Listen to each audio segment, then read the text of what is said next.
la Ley 387 del 97 y el COMPES 3057 del 99, en la práctica no fue posible que se implementara.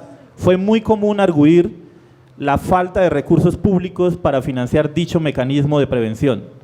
Gracias a la cooperación internacional y concretamente de USAID, que a través de los recursos del Plan Colombia fue posible ganar financiación para que el sistema de alertas tempranas propuesto pudiera iniciar, es decir, comenzar a implementarse. Esto ocurrió a mediados del año 2001, aproximadamente hace 16 años. Entonces, para responder a esta pregunta del para qué, se debe decir que existan riesgos en una sociedad que de consumarse se convierten en un problema público que el Estado debe atender y que de no hacerlo oportuna y anticipadamente genera graves violaciones a los derechos humanos y por tanto un alto impacto institucional, político, económico y social. En el caso colombiano, por encontrarse en un conflicto armado interno, el problema público eran las graves violaciones masivas de los derechos humanos e infracciones al derecho internacional humanitario sin que se contara con un mecanismo de advertencia que impulsara las medidas de prevención y protección de manera confiable e imparcial. Dicho lo anterior, a continuación puedo pasar a responder la pregunta del cómo construir un SAT. Con la justificación del para qué un SAT, es decir, de atender un problema público oportuna y anticipadamente, se parte de considerar que al aceptar la razón del problema, entonces se debe considerar la necesidad de formular la política pública. En este caso concreto de un sistema de alerta temprana, la política pública es la implementación de acciones y mecanismos de prevención para responder temprana y oportunamente a las situaciones de riesgo que suscita el problema identificado. La experiencia colombiana no fue así, dado que el SAT como mecanismo de advertencia surge antes de la existencia de una política pública de prevención. Sin embargo, se justificó su creación dada la alta polarización política en la que se encontraba el país entre la razón de Estado ante los hechos de violencia, inseguridad y orden público y la razón humanitaria de respeto y garantía de los derechos humanos de la población civil, inmersa en los territorios donde se desarrollaba el conflicto armado, y por tanto el poco interés de asignar recursos por parte del Ejecutivo. Como los sistemas de alertas tempranas tienen como contexto problemático la existencia de riesgos de origen antrópicos, implica tomar medidas de prevención y protección a fin de evitar que los riesgos se consuman. Para ello es necesario entonces identificar los actores que son responsables dentro de un sistema institucional, Estado, corporación, organización, sociedad, de proteger y atender las amenazas, las condiciones de vulnerabilidad, de fortalecer capacidades de respuesta y de atender los riesgos en los distintos momentos de su expresión, antes, durante e incluso después. Los actores pueden ser públicos, nacionales, federales, territoriales, locales, y no gubernamentales, comunidades, organizaciones sociales, colectivos étnicos, entre otras. Sin embargo, los roles los definen según las competencias contractuales establecidas en la Constitución y la ley. En Colombia, el Estado es responsable de garantizar y respetar los derechos humanos. Como garante debe prevenir que no ocurran y proteger en caso de amenazas. Asimismo, respetar para que sus agentes no realicen las violaciones de derechos humanos. ¿Cuáles son los actores que deberían estar incluidos? Es la segunda pregunta. En primer lugar, se debe decir que la prevención es un asunto de todos. El SAT no debe ser construido de manera aislada, sino que debe articularse con iniciativas de respuestas reales. Son necesarios aquellos actores que tienen, conocen o producen información. En este caso, la población es la óptima fuente de información, dado que como sujeto de prevención y protección es quien conoce y sabe quién le amenaza y los motivos de su accionar. Para relacionarse con la comunidad se requiere confianza. Metodológicamente es necesaria contar con herramientas y habilidades cualitativas. Las instituciones que producen información oficial y cuantitativa también son muy importantes. En ese caso, los institutos que procesan la información oficial. Las autoridades responsables de prevenir, disuadir, proteger para que no se repitan. Las autoridades civiles a partir de su intervención en políticas públicas que garanticen los derechos económicos, sociales, culturales y ambientales. Las autoridades policiales o de fuerzas militares, según el caso, que protejan a los amenazados y enfrenten a los agresores. Las autoridades judiciales que investiguen y sancionen los responsables para que no se repitan los hechos violatorios. ¿Cómo involucrarlos? Al poder contar con una política pública de prevención, es posible que haya asignación de roles en el proceso. La política contribuye a dejar claras las reglas de juego de cada actor y por tanto de sus responsabilidades por acción u omisión. Entre más claros los roles, las funciones y las responsabilidades, mejores resultados, es decir, eficacia, se puede esperar del sistema. Asimismo, es necesario considerar el fortalecimiento de las capacidades tanto institucionales, técnicas y humanas para prevenir los acontecimientos que generan amenazas y riesgos. Sin embargo, es necesario considerar que tratándose de problemas sociales y públicos, la garantía de derechos siempre se concretará en la asignación del presupuesto o de recursos para su atención. No hay garantía de derechos sin presupuesto. Cuando la autoridad responsable de proteger y atender una situación de riesgo cuenta con apoyo de recursos desde otros niveles de gobierno, es posible que muestre una mejor disposición a actuar en favor de la superación del riesgo. Aquí puede ser necesario contar con fondos de contingencia para atender situaciones de riesgo. A su vez, contribuye a generar estímulos para la participación institucional. En el caso colombiano, uno de los mayores factores que entorpece la intervención de las autoridades es que no tiene incentivos para actuar ante una situación de riesgo más allá de sus propios presupuestos anuales que muchas veces ya están asignados o comprometidos.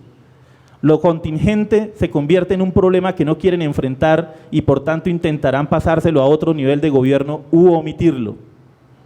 ¿Cuáles son los retos de un sistema de alerta temprana? Identificamos que el principal reto para un SAT es lograr que la prevención sea una cultura o un enfoque para la intervención pública, que logre incidir sobre los conflictos y transformarlos positivamente, es decir, una capacidad transformadora que evite víctimas. En este sentido, el reto que plantea el sistema de alerta temprana como instrumento radica en prever las atrocidades masivas inminentes en un plazo y contexto determinados. El tiempo es otro factor a tener en cuenta. Las atrocidades cometidas durante una guerra o periodo de violencia no se distribuyen uniformemente en el tiempo y el espacio. ¿Cuáles son las capacidades de un sistema de alerta temprana? La capacidad más importante de un SAT es la de integrar distintas fases, los actores y responsables en una función de respuesta preventiva y protectora, información, análisis, actuación, transformación, nos dice Vicent Fisas. Para el caso colombiano, la creación del SAT logró impulsar la acción de las autoridades hacia la toma de medidas preventivas y de protección de la población civil, incidir en la toma de decisiones de alto nivel sobre situaciones que ocurrían en zonas muy remotas, distantes y marginales. Adicionalmente, promover la creación de instancias de respuesta a las diferentes amenazas que se advierten a través de los documentos de advertencia, en nuestro caso. Algunos sistemas de alerta temprana y evaluación incluyen además posibles factores detonantes o aceleradores, las condiciones de intervención susceptibles de disminuir el riesgo de conflicto o de aumentar la capacidad de una sociedad para solucionar sus diferencias y aplacar las tensiones. Con este escenario, entonces, creo que se sintetiza más o menos lo que es la experiencia de nosotros en Colombia y luego para contarles cómo funcionamos como sistema de alerta temprana en lo operativo.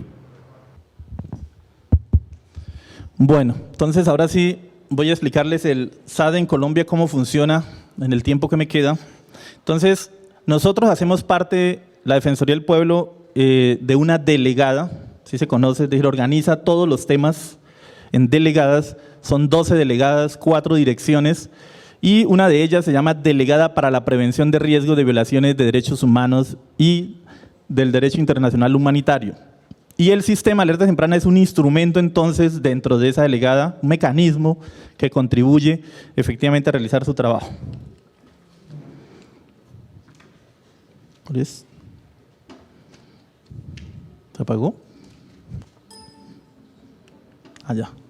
Bueno, antes de iniciar entonces recordar algunos aspectos, es necesario pues para ustedes que no conocen, los que no conocen Colombia. Entonces, Colombia, nuestra Constitución nos dice en su artículo primero que es un Estado social de derecho, república unitaria, descentralizada con autonomía de sus entidades territoriales, es decir, departamentos, municipios y entidades territoriales indígenas, democrática, participativa y pluralista. Ese es nuestro primer artículo de la Constitución. Y a nivel de las entidades territoriales tenemos 32 departamentos, cada uno del color que se ve allá es un departamento, y dentro de ellos pues están los municipios, más o menos, y distritos, tenemos 1.122 municipios, y a nivel de entidades territoriales indígenas, pues aún sin reglamentar como parte de una ley de ordenamiento territorial que está en discusión aún. Dentro de la estructura del poder público en Colombia, entonces, tenemos... Ay, gracias, siempre me confundo.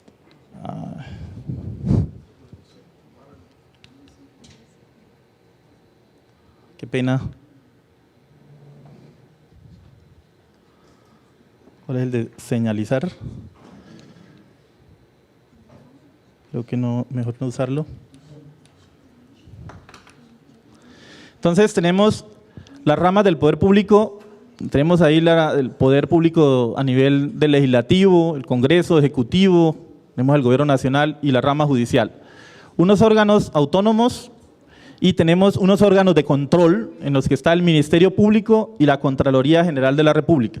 Dentro del Ministerio Público está la Defensoría del Pueblo, que junto con la Procuraduría y las personerías municipales a nivel municipal, como su última unidad, configuran ese Ministerio Público, lógicamente con funciones distintas.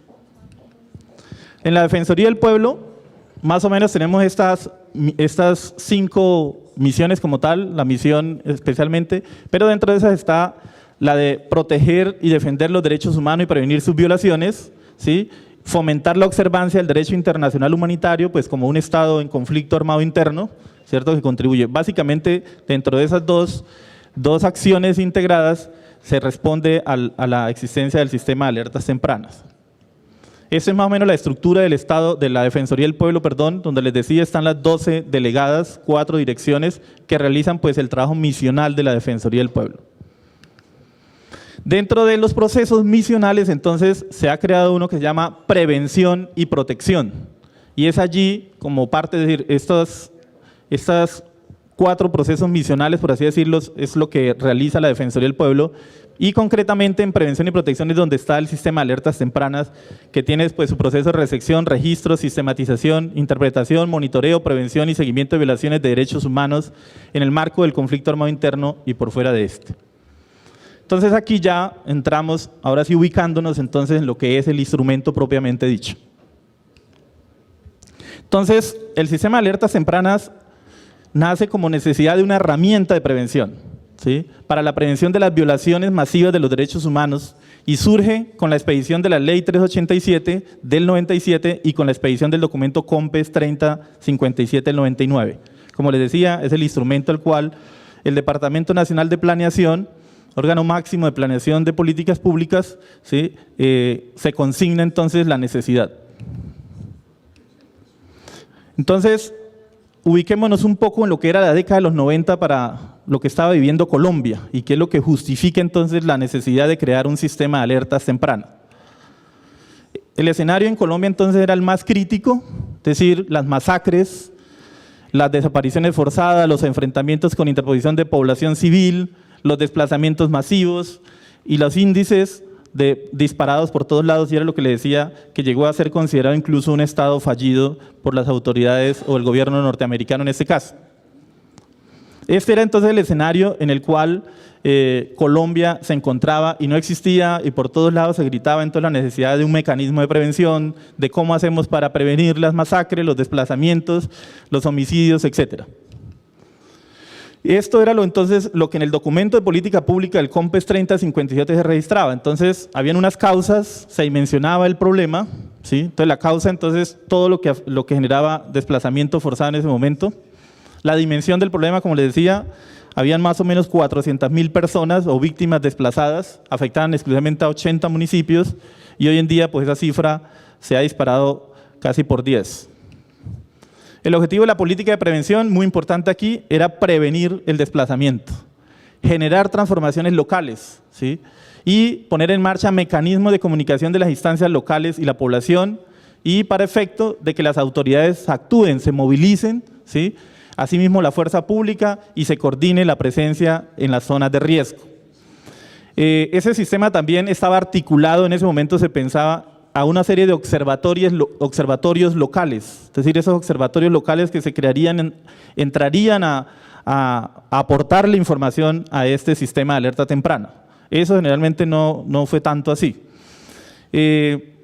Además que ese sistema de alertas tempranas se alimentaba de fuentes verificables y se garantizaba la confidencialidad de esas fuentes, para destacar aquí de este documento. Entonces, el SAT surge con un propósito claro y particular de prevenir los efectos del conflicto armado interno que vivía el país a mediados de los 90 en materia de violaciones de derechos humanos e infracciones al VIH. Adicionalmente, brotes de violencia que en conjunto pues, desencadenaban graves crisis humanitarias. El SAT buscaba advertir entonces el surgimiento de afectaciones contra la población civil en regiones particulares del país, con el fin de llamar la atención de organismos nacionales e internacionales para la toma de medidas que prevengan las violaciones masivas de los derechos humanos. En marzo del 2001, entonces, se implementa el proyecto Sistema de Alertas Tempranas con apoyo de USAID. Y en Colombia, dentro de la institución, a través de la resolución 250 del 2003, ya se institucionaliza como una delegada. Es decir, en el 2001 surge, era un mecanismo, como les decía, allá en una oficinita pequeña, 3 personas, con mucha desconfianza y suspicacia, pero a raíz de una alerta muy famosa en Colombia y muy sonada a nivel internacional, que se conoció como la masacre de Bojayá, donde murieron 117 personas a raíz de un artefacto explosivo que arrojaron las FARC contra los autodefensas campesinas y la población estaba refugiada en una iglesia. Como era un artefacto hechizo, es decir, un cilindro bomba, pues lanzado sin ninguna orientación técnica, cayó efectivamente sobre la iglesia, donde estaba toda la gente reunida, escondiéndose del enfrentamiento, y explotó y mató dentro de todos los que estaban ahí 117 personas. Eso pues en el 2002, mayo de 2002, pues fue un escándalo público a nivel internacional. Y después se supo entonces que esa situación estaba advertida por una alerta temprana de la Defensoría del Pueblo. Y ahí es entonces cuando vienen todas las presiones hacia el gobierno nacional por no acatar o no considerar las alertas tempranas de la Defensoría del Pueblo. En ese momento emitíamos alertas tempranas. Hoy en día no emitimos alertas. Ya les cuento por qué. Entonces, como antecedentes, tenemos el 2001-2002, hasta donde emitimos alertas tempranas. En el 2003 se crea la delegada, es decir, se institucionaliza ya dentro de la Defensoría del Pueblo como una instancia más. Vamos sufriendo un proceso de reconocimiento y de fortalecimiento institucional, ¿sí?, a nivel de recursos del Estado. Más o menos en el 2009, hasta antes era el 98% era financiado por USAID, a nivel de recursos públicos financiado solo con el director. Y ya en el 2009 el Estado entra a asignar presupuesto, más o menos en un 50% de lo que costaba el funcionamiento de ese SAT en su época. Del 2011 al 2012 hay un mayor reconocimiento aún, se fortalece y se transforma en una delegada con mayores elementos, cambia de nombre, pues sigue siendo igual de largo, pero tiene unas cositas adicionales. Y además queda incluido dentro de lo que conoció como la ley de víctimas. En Colombia, cuando hubo el proceso de movilización de los grupos paramilitares de las Autodefensas Unidas de Colombia, se crea una ley de víctimas y en la cual, que es la 1448, se le asignan unas funciones a este sistema de alertas tempranas. Es decir, empieza a haber un reconocimiento a nivel de la institución y asimismo la atención a las advertencias que se hacían. Ya estábamos en un 93% financiado por presupuesto nacional. Y ya en el 2013-2014 viene la reestructuración de la Defensoría del Pueblo, que sufre un ensanchamiento.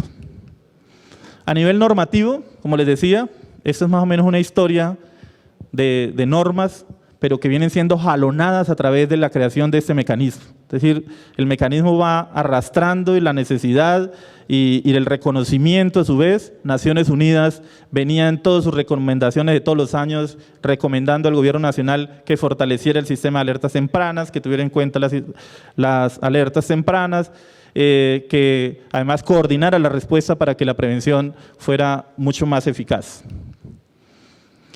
Luego también ya en la ley, en un decreto ley, como fue la ley 1106, que conoce en Colombia como la Ley de Orden Público, entonces fue incorporado un artículo donde dice que es obligatorio cumplimiento a los gobernadores y alcaldes a atender las alertas tempranas, que en este caso emite el Ministerio del Interior, pero que son la base, con base a la advertencia de la Defensoría del Pueblo.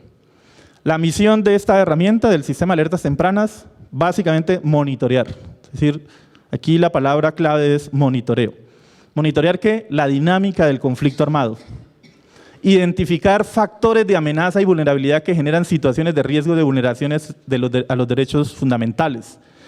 Clave aquí porque como este es un sistema de alertas tempranas que tiene que ver con infracciones al DIH, pues aquí los derechos fundamentales son generalmente el objetivo, es decir, a la vida, la integridad, libertad y seguridad personal.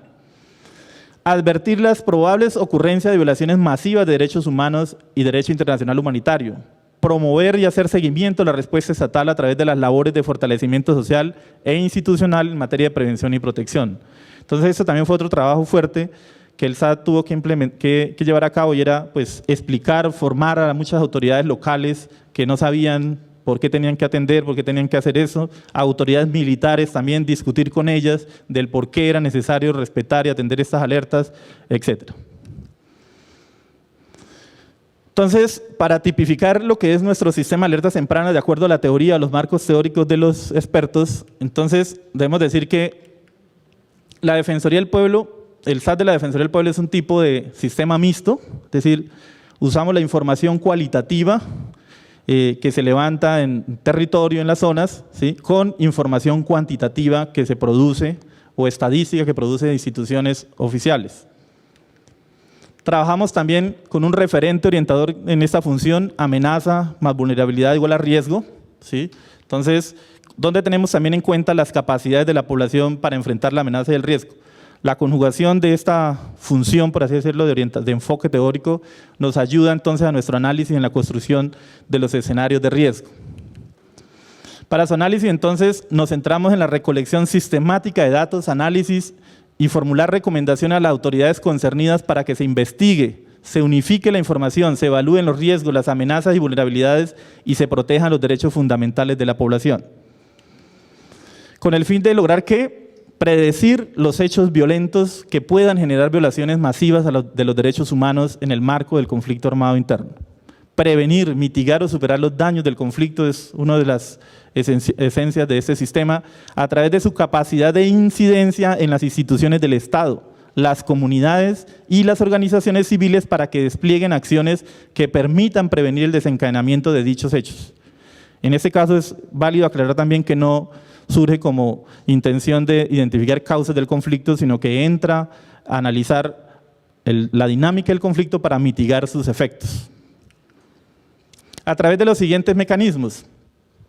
Empleamos analistas de campo o enviados especiales a la región de que se trate la situación para supervisar y llevar a cabo investigaciones específicas en el ámbito de la contingencia o la coyuntura.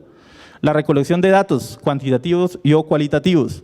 El análisis de datos, en nuestro caso hay un predominio, debemos reconocerlo, casi un 60-70% de lo cualitativo. La evaluación de posibles riesgos y amenazas e identificación de escenarios diferentes para advertirlos. Para lograr mitigar los daños del conflicto y la reducción de la brecha entre la advertencia y la respuesta temprana realizamos recomendaciones. Todos nuestros documentos de advertencia entonces tienen una serie de recomendaciones a las distintas autoridades para decirle lo que la Defensoría del Pueblo considera debe actuar en el marco de su competencia. Y a esa recomendación entonces le hacemos seguimiento. ¿Qué hizo la autoridad frente a esa recomendación? Las recomendaciones realizadas a pesar del cabildeo con los tomadores de decisiones clave y los responsables políticos, en nuestra experiencia, aún sigue siendo débil y su atención y respuesta un poco ineficaz. Sin embargo, consideramos que es importante seguir en ese proceso con las autoridades que son en última las que tienen que atender y proteger. Entonces, utilizamos 4 fuentes de información: monitoreo constante, análisis cualitativo, análisis de datos de eventos, análisis cuantitativo, red de contactos basado en la confianza, comunidades y afectados, y comisiones de investigación en campo, in situ. En el caso a este último nos referimos, hacemos unas investigaciones que denominamos informes especiales o informes estructurales, porque el sistema en este caso, para adelantarme un poco, manejamos más o menos 3 momentos. La inminencia, que es cuando hay un riesgo en curso donde ya van a matar personas, atacar una comunidad, etcétera, donde aquí no hay tiempo para usted pensar en contextos, análisis, etcétera, sino que usted tiene que informar que va a haber un ataque, una situación grave y por tanto es necesario confrontarlo con fuerza pública. Entonces aquí no hay sino informar a la autoridad directamente, sin protocolos algunos, y eso es lo que llamamos riesgo inminente. Un riesgo coyuntural, que es ese proceso de monitoreo que nos arroja entonces información de vulnerabilidad, es decir, las condiciones en las que vive la población, y las amenazas, es decir, los actores armados que estamos estudiando de acuerdo a sus intereses en el territorio, sus fines políticos, ideológicos, ¿sí?, para efectivamente conjugar de allí un escenario de riesgo que finalmente es la hipótesis que lanzamos ante las autoridades para que actúen. Aquí es bueno decir que yo oí esta mañana la expresión red de informantes. Es decir, sí, a pesar de que en otro país diferente a Colombia podría sonar bien, pero en el caso colombiano, en el gobierno del presidente Álvaro Uribe se creó casi 1 millón de informantes. Pero entonces esos informantes tenían un solo propósito, informar solo sobre actuaciones de un grupo armado, en este caso las guerrillas. Entonces siempre era considerado como sapos o como trabajadores para el gobierno y por tanto las guerrillas cuando identificaban a alguien que era de la red de informantes los mataban también. Entonces, en ese caso los analistas del SAT no se asemejan a una red de informantes en ese sentido, sino que de alguna manera no buscan activamente la información, ni hacen inteligencia tampoco. Simplemente es a partir de los ciudadanos que tienen los problemas, las quejas, las peticiones, las denuncias, a partir de ahí empezamos una profundización para efectivamente encontrar un patrón o un escenario de riesgo que nos ayude de manera mucho más integral a identificar ese contexto. Hubo también muchos debates y tensiones que en todos estos casos de países se dan. Los debates frente a los alcances del análisis de riesgo en este conflicto violento de larga duración. Colombia lleva más o menos 60 años en conflicto armado. Tensión entre los análisis de riesgo, de inminencia, de coyuntura y los análisis estructurales, históricos y sistémicos. Entonces, para nosotros, pues valiéndonos un poco del marco teórico de que la alerta temprana, propiamente dicha, es la que se hace con mucha más anticipación, donde hay tiempo para que las políticas públicas entren a atender esos elementos de vulnerabilidad, de riesgo en que viven las poblaciones y puedan efectivamente pues, intervenirlos a través de los recursos públicos, es la prevención más efectiva. Sin embargo, casi nos hemos desenvuelto más en la inminencia y en la coyuntura, es decir, lo que está pasando ya hoy o lo que va a pasar ya próximamente en los próximos días. Lo particular y lo general también, la capacidad de hacer lecturas comparadas, temáticas, etcétera, es decir, si eso es un patrón general o eso es un caso aislado, si tiene que ver con el conflicto o no tiene que ver, parte también de la discusión. Y los diferentes gobiernos en Colombia no han tenido una sola postura frente al conflicto. Es decir, un presidente en los años 80 intentó hacer la paz con las guerrillas en su conjunto, para ello se creó una coordinadora guerrillera, fracasó. El gobierno del presidente Pastrana también lo intentó, dejó un territorio grande para que allí se concentraran las guerrillas, también fracasó. Llega el presidente Álvaro Uribe, quien considera que no hay conflicto armado, sino que tenemos una amenaza terrorista y por tanto los actores armados, FARC, etcétera, ELN, son más que terroristas. Y luego viene el gobierno de Santos, quien era su ministro de Defensa, y dice que efectivamente sí hay conflicto armado y por tanto entonces hay que hacer diálogos de paz con esta insurgencia. Entonces, las potencialidades del SAT que tenemos es que los informes de riesgo o los documentos de advertencia se debatían entonces entre hacerlos públicos o mantenerlos confidenciales. Para el gobierno nacional le importaba más tenerlos confidenciales. Sin embargo, también el debate de que pues, al hacerlos públicos generan más incentivos para que los actores cuenten con mecanismos para hacer seguimiento a la respuesta estatal. Es decir, en la medida en que identifican que hay una alerta de la Defensoría del Pueblo, pues la toman, exigen y asimismo pues, promueven capacidades para protegerse o de autoprotección. Fortalecer la activación de diversas redes para enfrentar los riesgos y pues todas las redes de organizaciones sociales, de la sociedad civil también se volcaban en ese sentido y lógicamente hacer más difícil y costosa la omisión del Estado, los costos políticos. En ese sentido entonces, como desafío nos quedan que debemos involucrar directamente el apoyo y la capacidad de los tomadores de decisiones, es decir, los gobernantes, para que sus alertas tengan credibilidad y confianza en los afectados. El sistema no debe ser construido de manera aislada, sino articularse con iniciativas de respuestas reales. Fundamental la información, cualitativo como cuantitativo, que dimensione los eventos y sus implicaciones. Frente a la respuesta del Estado, los informes de riesgo tienen como propósito impulsar la respuesta estatal con enfoque preventivo y humanitario, en este caso de Colombia. Debe prevalecer la salvaguarda de los derechos humanos sobre cualquier consideración política o económica. En este caso, pues el Estado colombiano o las autoridades siempre argumentaban temas como que no hay recursos, de que los helicópteros no tenían gasolina o de que el mal clima y no podían sobrevolar en las zonas donde estaban en riesgo, etcétera, etcétera. O era muy costoso, entonces frente a los fallos que ya la Comisión Interamericana ha fallado en que Colombia ha salido responsable, muchos también de estos informes de riesgo han sido utilizados como prueba y por tanto entonces también ha hecho que el gobierno nacional tenga en cuenta entonces la atención a los informes de riesgo de la Defensoría del Pueblo por considerar las implicaciones jurídicas a nivel internacional también. A pesar de la advertencia, la experiencia demuestra entonces que la respuesta del Estado y la sociedad en la mayoría de los casos es desarticulada, insuficiente y tardía. Generalmente las acciones adelantadas se definen en la coyuntura, basadas en análisis globales del conflicto, sin un diagnóstico de las dinámicas particulares de cada región y municipio. ¿Cómo funcionamos operativamente? Hemos dividido el país en 5 grandes, lo que llamamos macroregiones. La macrorregión amarilla norte de la costa Caribe, noroccidente, la centro-oriente, noroccidente y la suroccidente.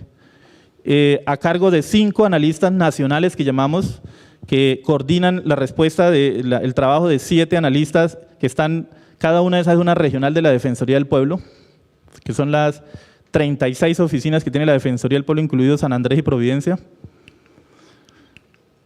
El esquema de cómo hacemos este trabajo de monitoreo, esta es más o menos una gráfica.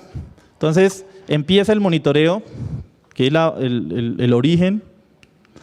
Entonces, el monitoreo es la observación continua de las dinámicas de la confrontación armada y el registro, análisis de los indicios y hechos para detectar e identificar situaciones de riesgo de la población civil.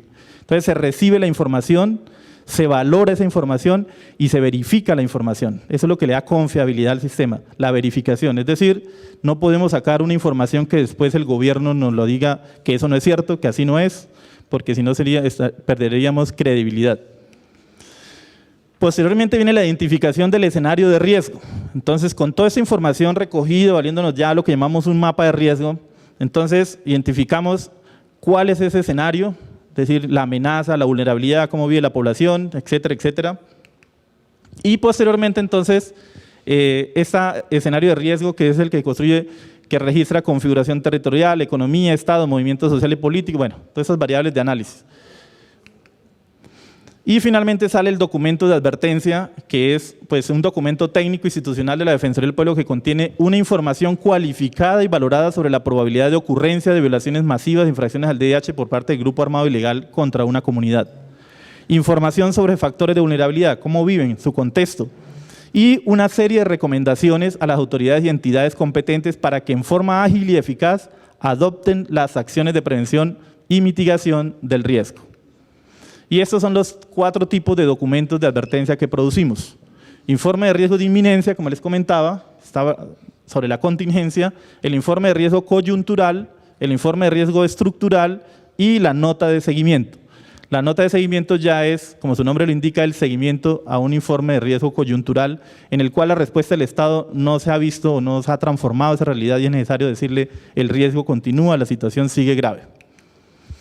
Luego se tramita ante la Comisión Intersectorial de Alertas Tempranas. Entonces, el sistema antes cuando empezó era solo la Defensoría del Pueblo y emitíamos la alerta a las autoridades directamente. Después de la masacre de Bojayá, el gobierno creó una especie de comité, que en su momento era DOT, para efectivamente ser el único receptor de las alertas tempranas que emitía la Defensoría del Pueblo. Y aquí es donde empieza el cambio del nombre. Entonces, se consideró entonces que la única que tenía competencia para emitir alertas tempranas debería ser la instancia de gobierno. Y en ese sentido, entonces, la Defensoría ya no emitiría más alertas tempranas, sino informes de riesgo. Y ellos valoraban la información con todas las autoridades militares, había solo una autoridad civil, el resto eran militares, y consideraban si era alerta temprana o no. Y la consideración o elevación a alerta era un nivel de riesgo. Para ellos, alerta temprana ya era un nivel de riesgo máximo y por tanto la atención también era de urgencia. Entonces, esta Comisión Intersectorial de Alertas Tempranas se crea a raíz de la existencia del SAT de la Defensoría del Pueblo. Entonces, es la responsable de coordinar la respuesta ordenada y oportuna sobre los informes de riesgo que emite la Defensoría del Pueblo. Entonces, a ella le compete, y esto es una secretaría técnica que coordina en el seno del Ministerio del Interior, que es el Ministerio de Gobierno o de la Política Interior de Colombia. Decide sobre la emisión de las alertas tempranas de acuerdo a sus propios instrumentos y metodologías y a los criterios de las instituciones que lo integran. Emite recomendaciones a las autoridades civiles, militares y de policía, así como a otras entidades públicas, con la finalidad de atender las situaciones señaladas por la Defensoría del Pueblo en procura de prevenir la ocurrencia de violaciones a los derechos humanos y al DIH. Realizar seguimiento a la implementación de las medidas recomendadas, como también a la evolución de la situación de riesgo advertida por la Defensoría del Pueblo en conjunto con las autoridades civiles, militares y de policía y otras entidades públicas. ¿Quiénes lo conforman? Entonces, la preside el Ministerio del Interior y lo integran el Ministerio de Defensa, la Unidad Nacional de Protección, la Unidad para la Atención y Reparación Integral de las Víctimas, la Policía Nacional y el Comando General de las Fuerzas Militares. Entonces, ellos son quienes recomiendan al ministro la emisión de la alerta temprana y es quien la emite. También hay otras instancias del Estado invitadas, sí pueden intervenir, pero no tienen voto en la consideración de la alerta temprana. Entonces, las instituciones que conforman la comisión de manera individual, a través de sus propias fuentes, verifican, contrastan, analizan y complementan la información que contienen los informes de riesgo. La comisión convoca a una reunión donde se estudia cada caso, se evalúan los informes y reportes institucionales y conjuntamente se determina la emisión o no de la alerta temprana.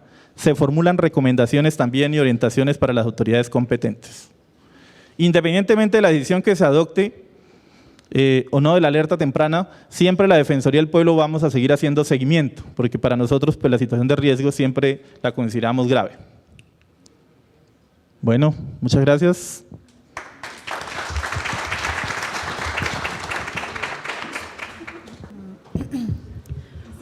Boa tarde para todos. Eu estou muito contente de estar aqui com você e se agradece por lo convite. Eu gostaria muito de poder falar na sua língua, o belo português, mas só falo espanhol. Obrigada por tudo. Tomara que para a próxima viagem ao convite eu já fale português. Eu gostaria muito.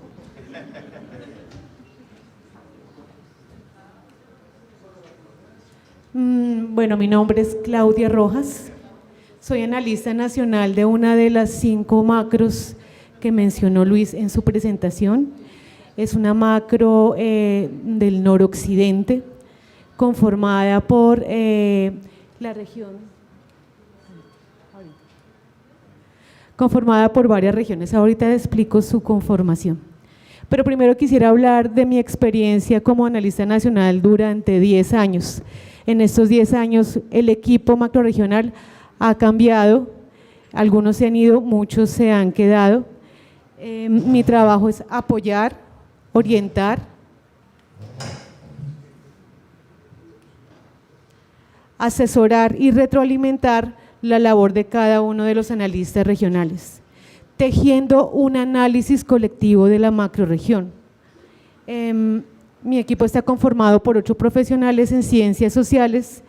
En estos años hemos trabajado un promedio de 4 a 5 años en los cargos, pero esa experiencia acumulada es quizás el activo más importante para cuidar a pesar de las transformaciones del conflicto. No es que haya resistencia a cambiar, sino que ese conocimiento histórico y geográfico, político y cultural, la confianza construida con las comunidades es un bien de la Defensoría del Pueblo y, si se quiere, del Estado colombiano. Cuando empezamos, nos contrataron a través de un contrato de prestación de servicios. Ya hace 4 o 5 años nos vincularon laboralmente. Esto nos ha dado una mayor estabilidad.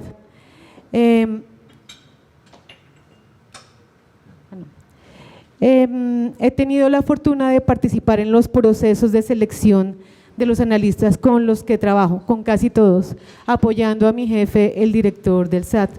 Siempre observo con mayor interés los perfiles de personas que provienen de procesos sociales de base. Pienso que ahí también hay un conocimiento muy valioso aplicado al territorio y a los defensores de derechos humanos que lo habitan. Me refiero a defensor de derechos humanos en el término amplio de Naciones Unidas, como aquel líder, lideresa, mujer, hombre, joven, anciano, que en nombre de su comunidad procura la reivindicación y la verdadera garantía de sus derechos. Son liderazgos sociales muy legítimos porque están acompañados y controlados por sus comunidades. El enfoque territorial es la base de la metodología del trabajo del grupo de analistas del SAT. Esto ha permitido una aproximación a la interpretación del conflicto armado, más allá del relato de la guerra, de qué hace la guerrilla, de qué hacen los paramilitares, y se han observado entonces las causas en cada uno de los territorios que subyacen a esa expresión armada de la guerra. Para eso es necesario una relación constante con la población, la conformación geográfica, la dinámica de la población, las formas propias de habitar y vivir el territorio, las formas de producción, la historia de la guerra en el mismo, que no es homogéneo en el territorio colombiano, las luchas de la población, las reivindicaciones logradas, los métodos como esto ha sido logrado, son parte de todo ese enfoque territorial y enfoque diferencial.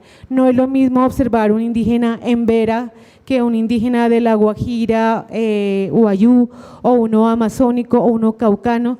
No es igual ver a las comunidades negras, afrocolombianos, el pueblo rom, o ver al habitante de la comuna de Medellín que al habitante de la localidad de Bogotá. Todo tiene un matiz diferente y entenderlo es parte del análisis que continuamente hacemos en nuestro trabajo. Entender esa particularidad de la territorialidad como una construcción humana distinta y muchas veces en contradicción con la espacialidad del capital es la riqueza del monitoreo del analista. Por eso los documentos de advertencia no son solamente una herramienta de prevención para el Estado o el gobierno colombiano, sino que son insumos, son documentos que son insumo en los procesos de defensa de derechos de la población, de las víctimas, de los pueblos indígenas, de las personas que tras el desplazamiento están retornando a sus territorios, de las organizaciones que se han unido a partir de la guerra también. Entonces superamos al Poder Ejecutivo y al Gobierno como único destinatario y fundamentamos muchas decisiones de los principales jueces de la República de Colombia. Nuestros informes y notas de seguimiento han servido como insumo a medidas cautelares de la Corte Interamericana de Derechos Humanos, a decisiones de la Corte Interamericana, a decisiones de la Corte Constitucional, que es la instancia judicial más importante en Colombia, y ahora en este proceso que es muy doloroso y que también ha generado riesgo de devolverle la tierra a aquellas víctimas que tuvieron que salir huyendo y ahora regresan y reclaman su derecho. En esos procesos los informes de riesgo que hemos producido en el SAT han sido parte del insumo para que el juez de restitución tome una decisión a favor de las comunidades. Entonces es un espectro mucho más amplio que producir la respuesta del Estado, es documentar los derechos y las luchas de la gente. Es muy importante el trabajo de los analistas, por eso la necesidad de conocerlo y dialogarlo permanentemente entre los que lo desarrollan como insumo para la toma de decisiones e implementación de estrategias. Ninguna metodología está previamente creada, se va construyendo desde lo humano, desde el conocimiento de lo humano y desde el diálogo intercultural en diferentes territorios. La acumulación de conocimiento sobre el territorio con todas sus particularidades es lo que permite un análisis más certero y cercano a la realidad. Casi siempre nuestros análisis no convergen con la opinión pública de los medios de comunicación, la interpretación de la fuerza pública muchas veces contradicen la mirada del gobierno. Eso es un poco difícil pero en nuestra lucha está en documentar en territorios muy lejanos, sin presencia del Estado o solamente la presencia militar o la presencia de una empresa extractiva como único ordenador de ese territorio, documentar cuál es la versión de la gente. Nosotros tenemos como encargo llevar esa voz y vertirla en un documento de advertencia. No se puede reproducir la lógica centralista en la producción del análisis territorial cuando el país es tan diverso. Por eso el analista no vive en Bogotá, el analista vive en la región. En cada una de las regiones hay un analista. Es un trabajo muy pesado, muy fuerte, pero esa presencia allí garantiza la construcción de un conocimiento de un territorio más allá de los hechos inconexos. La Orinoquía, donde trabajó mucho tiempo Luis como analista nacional.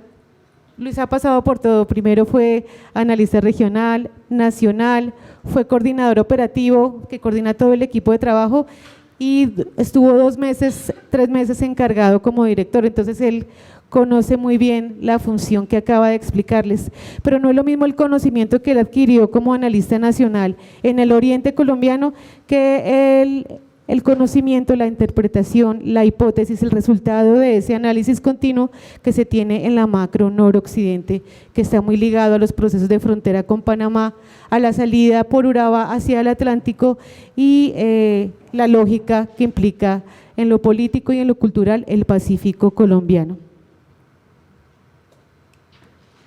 Aquí hay unas imágenes de un trabajo que realizó un compañero que se hace diariamente. Aquí estamos con los indígenas Tule o Gunadule, los que conocen Panamá saben que también ahí compartimos esa cultura. Estábamos recorriendo el resguardo de Caimán Nuevo, ubicado en Nacoclí, en la región de Urabá. Los Tule están muy preocupados porque ya hay licencias que ha concedido el gobierno para la explotación minera. Ellos no han sido consultados. La consulta previa en Colombia es un derecho constitucional, no un trámite como un poco se ha querido practicar desde algunas instancias del gobierno y de las empresas. Este es un trabajo que se hizo con este pueblo Tule, identificando el territorio, las amenazas, los usos del mismo, y al lado hay un correlato de una actuación muy fuerte en esa zona de grupos que se han consolidado y que provenían de las desmovilizadas AUC, ahora llamadas Autodefensas Gaitanistas de Colombia. Ellos en esa subregión son resistencia. Bueno, hay que subrayar que el espacio de análisis de macrorregión de la región del noroccidente es heterogéneo y complejo.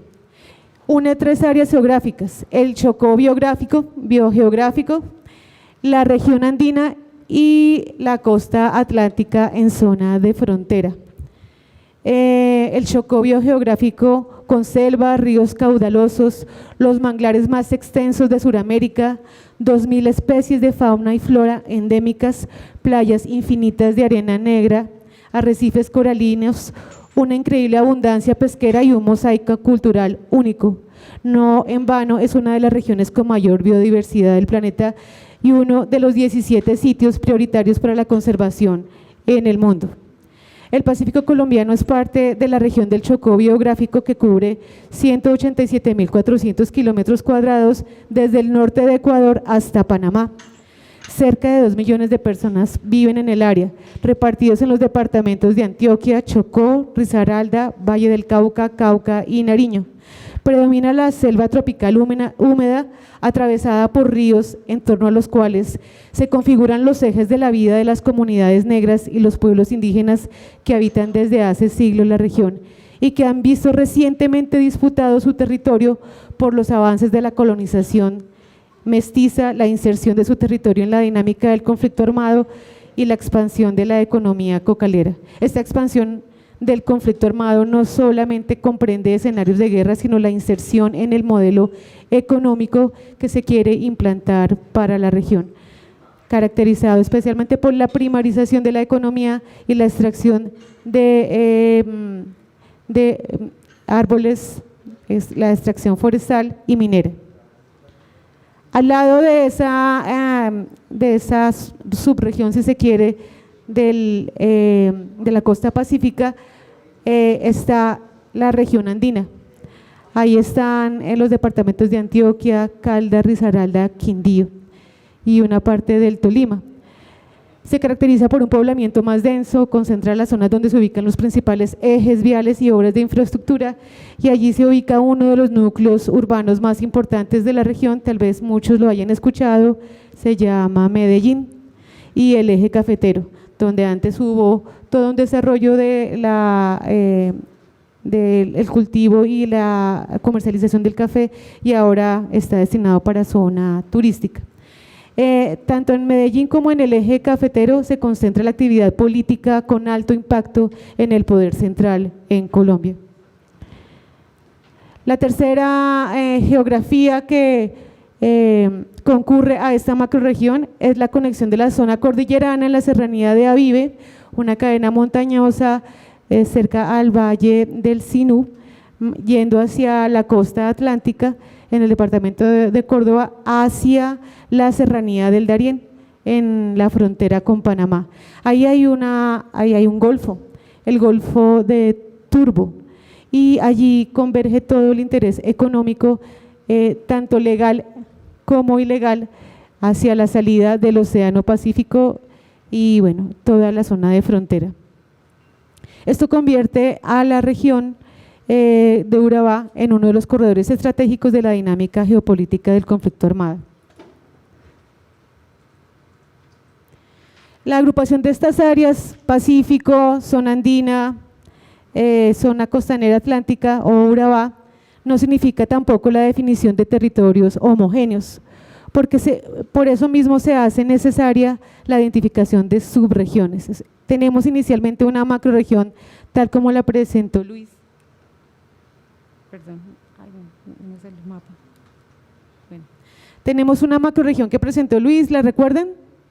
En la presentación anterior, que eran 5 macrorregiones. Esta es la macrorregión noroccidental y esta tiene a su vez regiones, pero la región no es suficiente como unidad de análisis, también hay que abordar subregiones que muchas veces no corresponden al ordenamiento territorial de municipios, departamentos y bueno, incluso corregimientos.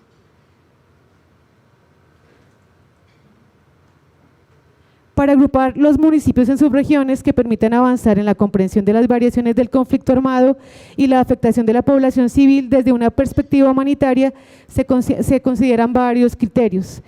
La existencia de comunidades tradicionalmente cohesionadas con fuertes sentimientos identitarios que muchas veces permiten desarrollar movimientos sociales y se expresan en fuertes identidades territoriales. Tal es el caso de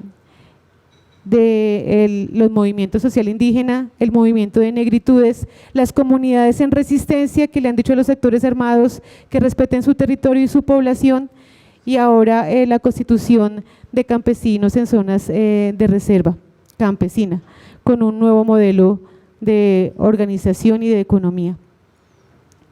En segundo lugar, observamos para definir las macrorregiones y las subregiones el grado de inserción en la vida económica macrorregional y nacional, que se refleja en el contraste entre el centro y la periferia de los departamentos. Es diferente la integración de las regiones y las subregiones a los órdenes políticos y económicos centrales, los cuales están relacionados con diversas dinámicas